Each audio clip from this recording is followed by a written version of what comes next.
يا الله، سلام عليكم. عليكم السلام ورحمة الله وبركاته. حياكم الله الله سماحة الشيخ يحفظك. العلامة شعلان. الله يحفظك حبيبي. سماحة الشيخ تسمعونني؟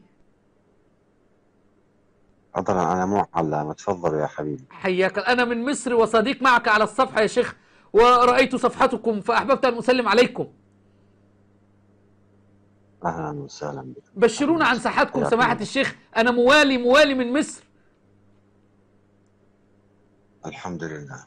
الحمد لله. ولا أحببت شيخنا أن أسأل حضرتك، الله سبحانه وتعالى يقول: الذين إذا أصابتهم مصيبة قالوا إنا لله وإنا إليه راجعون. فهل أولى أن أنا أقول على مصاب موت الإمام الحسين ومقتل الإمام الحسين أن أقول إنا لله وإنا إليه راجعون، حتى أن أولئك عليهم صلوات من ربهم ورحمة وأولئك هم المهتدون، أم أن أنا أطبر والتم وتطير وافعل ما يحدث في عاشوراء؟ سماحة الشيخ شعلان، سماحة الشيخ شعلان، حضرتك كنت معايا دلوقتي وقلت لي أنا لست عالم ومتواضع، فحضرتك رد علينا. ف هرب الشيخ شعلان والله، سكر الخط.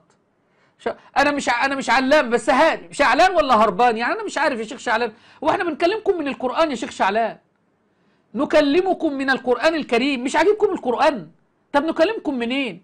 استاذ في حوزة علوم اهل البيت في جامعة الصدر الدينية ومن بغداد. طب نكلمكم منين يا شعلان؟ بس يعني نأتيكم من القرآن مش عاجبكم، نأتيكم منين تاني بس؟